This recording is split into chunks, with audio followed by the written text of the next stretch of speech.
أعوذ بالله من الشيطان الرجيم. بسم الله الرحمن الرحيم. قل ادعوا الله أو ادعوا الرحمن أيما تدعوا فله الأسماء الحسنى ولا تجهر بصلاتك ولا تخافت بها وابتغ بين ذلك سبيلا وقل الحمد لله الذي لم يتخذ ولدا ولم يكن له شريك في الملك ولم يكن له ولي من الذل وكبره تكبيرا. صدق الله مولانا العظيم وصدق رسوله النبي الأمي الكريم ونحن على ذلك لمن الشاهدين والشاكرين والحمد لله رب العالمین. گزشتہ آیت میں اللہ تبارک و تعالیٰ نے قرآن مجید کی صداقت و حقانیت بیان فرمائی تھی اور ساتھ ہی قرآن کو بتدریج آہستہ آہستہ 23 سال میں نازل ہونے کی حکمت بیان فرمائی تھی. اور پھر اللہ تبارک و تعالیٰ نے اپنے حبیب کی ذمہ داری بتاتے ہوئے فرمایا تھا کہ آپ کہہ دیں کہ آپ مانیں یا نہ مانیں میرے لائے ہوئے پروگرام کو، اس سے کوئی فرق نہیں پڑتا. مجھے مانو گے تو اپنا فائدہ، نہیں مانو گے تو اپنا نقصان. لیکن قرآن مجید کی حقانیت میں کوئی شبہ نہیں کہ ہم سے پہلے جن لوگوں کو آسمانی کتابوں کا علم دیا گیا ہے اور وہ آخری کتاب کو اس کی خاص نشانیوں سے پہچانتے ہیں، وہ جب قرآن مجید کو سنتے ہیں تو اس کو اللہ کا سچا پکا کلام جانتے ہوئے وہ سجدے میں گر جاتے ہیں اور یہ کہتے ہیں کہ اللہ نے آخری کتاب کے نزول کا جو وعدہ کیا تھا وہ وعدہ اس نے پورا کر دیا. اس لیے کہ اللہ کی ذات پاک ہے سارے عیوب سے، کامل قدرت والا ہے. وہ جو کچھ کہتا ہے کر گزرتا، جو وعدہ کرتا ہے پورا کرتا ہے. اللہ تبارک و تعالیٰ نے فرمایا کہ صرف ان آیات کو دیکھ کے ان کی حقانیت سمجھ کے سجدے میں نہیں گرتے بلکہ روتے ہیں. قرآن مجید کی آیات ان پہ اس قدر اثر کرتی ہیں کہ وہ روتے ہیں. اور قرآن مجید کی آیات سے ان کے عاجزی میں اور خوف خدا میں اور اضافہ ہو جاتا. آج کی آیات کا کچھ شان نزول اس طرح ہے کہ مشرکین مکہ نے رسول اللہ صلی اللہ علیہ وسلم کو ایک مرتبہ دعا میں یہ کہتے ہوئے یا ان کی زبان سے سنتے رہتے تھے. بعض روایت میں کہ ایک مرتبہ آپ نے یا اللہ یا رحمان کہا تو اس پہ کہنے لگے کہ اس نئے دین لانے والے کو دیکھو. ہم تو کہتے ہیں کہ کئی خداؤں کو مت مانو، کئی معبودوں کو مت مانو، ایک ذات کو مانو، اسی کی عبادت کرو، اسی کو پکارو. اور خود دو خدا مان رہا ہے، ایک اللہ اور دوسرا رحمان. تو اس میں اللہ تبارک و تعالیٰ نے یہ آیت بھیجی. یہ تمہاری جہالت ہے، پتہ نہیں تمہیں. میں نے تمہیں یہ حکم دیا ہے کہ کئی ذاتوں کی عبادت مت کرو، ایک ذات کی عبادت کرو. تم کئی ذاتوں کی عبادت کرتے ہو. رہا اللہ، لفظ اللہ اور رحمان، لفظ رحمان، یہ دونوں ایک ہی ذات کے نام ہیں، ایک دو الگ الگ ذاتوں کے نام نہیں. ایک ذاتی نام ہے، ایک صفاتی نام ہے. اللہ لفظ اللہ اللہ تبارک و تعالیٰ کا ذاتی نام ہے اور لفظ رحمان اس کا صفاتی نام. پھر اللہ تبارک و تعالیٰ نے ارشاد فرمایا کہ یہ میرے بے شمار اچھے نام ہیں، اچھے. ان ناموں میں سے جس نام سے تم مجھے پکارو گے تم مجھے ہی پکارو گے، مشرک نہیں بنو گے۔ جیسے ترمذی شریف کی روایت میں آتا ہے کہ رسول اللہ صلی اللہ علیہ وسلم کا ارشاد ہے کہ اللہ تبارک و تعالیٰ کے 99 یعنی 100 نام، جو آدمی ان کو یاد کرے گا، ان پہ یقین کرے گا، ان پہ یقین کرے گا، مفہوم کو سمجھے گا، تو اللہ تبارک و تعالیٰ اس کی وجہ سے اسے جنت میں داخل کرے گا، جنت میں داخل کرے گا۔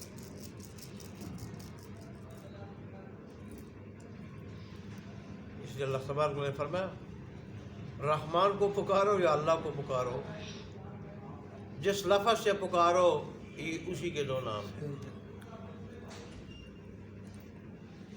اللہ آگے اللہ تبارک و تعالیٰ نے نماز کے اندر تلاوت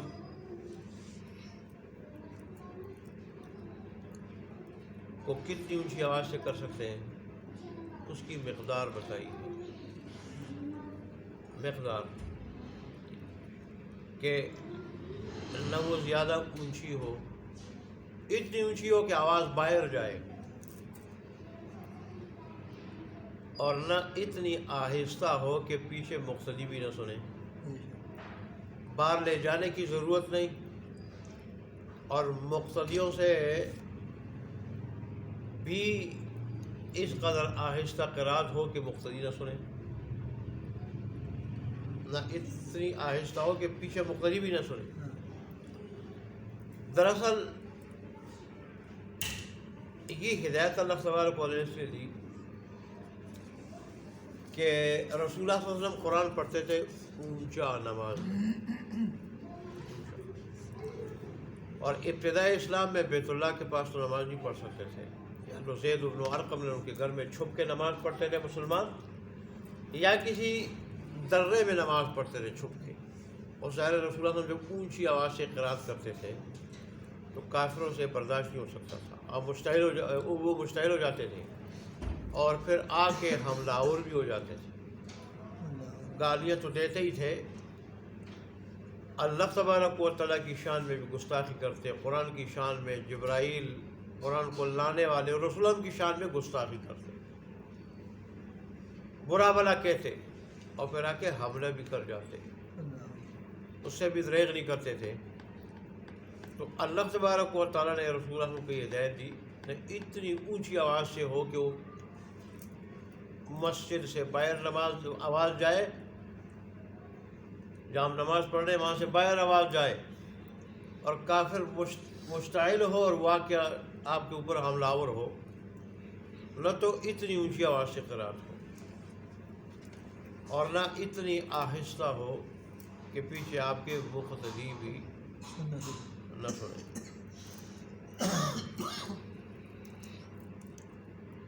اس لیے علماء نے یہاں سے مسئلہ نکالا، اور اس سلسلے میں حضرت عائشہ صدیقہ عنہا کی ایک روایت بھی ہے کہ خواہ وعظ ہو خواہ قرات ہو، اتنی آواز ہو کہ حاضرین تک پہنچے، بس حاضرین تک، باہر گلیوں میں نہ جائے،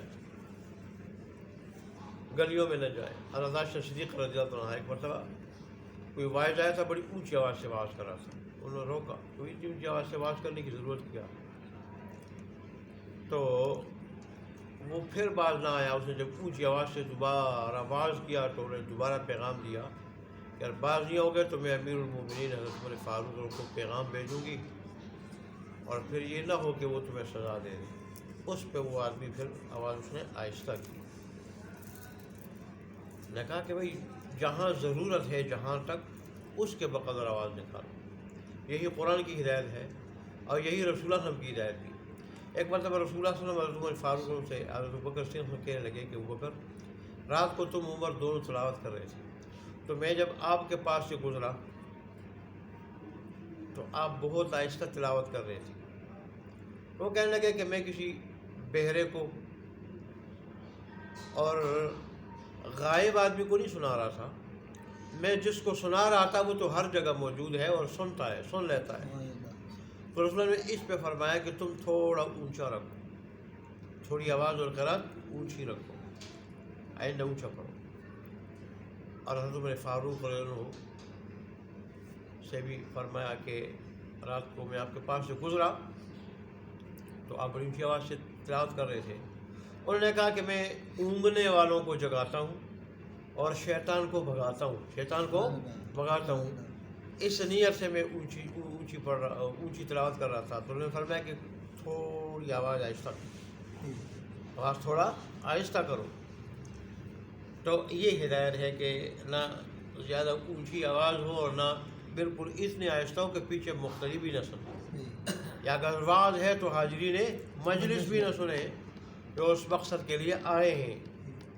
اسے آپ اندازہ لگا لیں کہ آج کل اسپیکروں پہ جو تلاوت ہو رہی ہوتی ہے، اسپیکروں پہ جو نعتیں چل رہی ہوتی ہیں، یہ پھر شریعت کی روشنی میں کس قدر قبیح، ممنوع اور ثواب پانے کے بجائے الٹا گناہ کا باعث ہوگا۔ ایک آدمی گھر میں مریض ہے، بیمار ہے، اس کو نیند نہیں آ رہی، ایک آدمی تلاوت کر رہا ہے اور اس کا گھر بالکل اسپیکر کے سامنے، آواز ساری ٹکرا رہی ہے، وہ تلاوت کیا کرے گا؟ وہ تلاوت سن رہے ہیں، وہ کیا سنے گا؟ وہ کوئی آپس میں باتیں کر رہے ہیں، وہ باتیں پھر لوگ گالیاں بھی دیتے ہیں، وہ سارے جذباتی لوگ۔ تو اس لیے یہ قرآن کی ہدایت ہے کہ تلاوت اتنی ہو کہ اگر خود تلاوت کر رہے ہیں تو اتنی ہو کہ پاس والے کو تکلیف نہ ہو، تلاوت کر رہا ہے اس کو تکلیف نہ ہو، نماز پڑھ رہا ہے تو نماز پڑھنے والے کو تکلیف نہ ہو، اس کی نماز میں رکاوٹ نہ ہو، تلاوت میں رکاوٹ نہ ہو، اور کوئی سو رہا ہے تو اس کے نیند میں خلل نہ آئے، نہیں تو الٹا آدمی گناہ گار ہو جاتا ہے۔ ثواب تو ثواب ہے، گناہ گار ہو جاتا ہے۔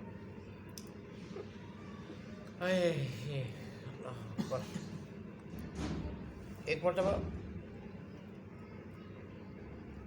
رسول اللہ کسی گاڑی پہ چڑھ رہے تھے، پہاڑ کی گاڑی پہ، ایک آدمی اونچی آواز سے کہنے لگا سبحان اللہ الحمدللہ ولا الہ الا اللہ واللہ اکبر۔ تو رسول اللہ نے فرمایا کہ تم کسی غائب کو یا بیرے کو نہیں سناتے ہو، تم سمیع اور بصیر ذات کو سناتے ہو، تو اپنے نفسوں پہ رحم کا آہستہ پڑھو۔ اور دعا میں بھی یہی ہے ادعوا ربکم تضرعا وخفیا، تو اپنے رب کو پکارو، اسے مانگو، لیکن کس طرح مانگو؟ چھپ کے چھپ کے، الفاظ ہے چھپ کے اور آہستہ۔ انہ لا یحب المعتدین، اس لیے کہ اللہ حد سے تجاوز کرنے والوں کو پسند نہیں کرتا۔ اس لیے وہاں بھی علماء کہتے ہیں کہ چلا کے نہیں مانگنا چاہیے، درمیانی آواز کے ساتھ، درمیانی آواز۔ آج کل تو مائک ہے تو آدمی اگر آہستہ بھی بولے عام آواز میں تو یہ بھی جو ہے نا مائک اس کو پھیلا دیتا ہے، پھنچا دیتا ہے آواز کو۔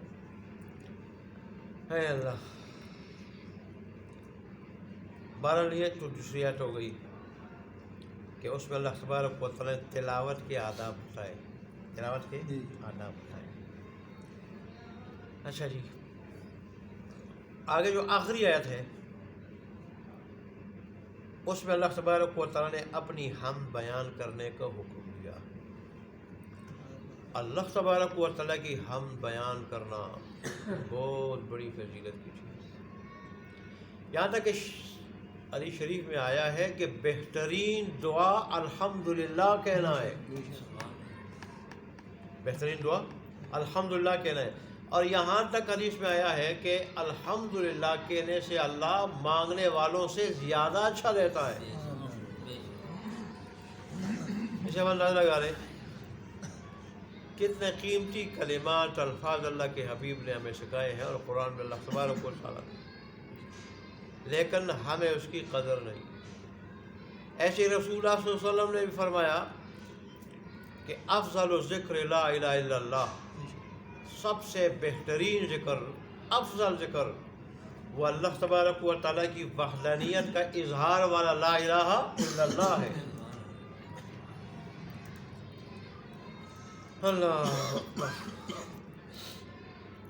اور میں نے آپ کو پہلے بھی کہا تھا کہ دن میں کم از کم زیادہ نہیں تو 100 مرتبہ یہ 4 کلمات کہنے چاہیے۔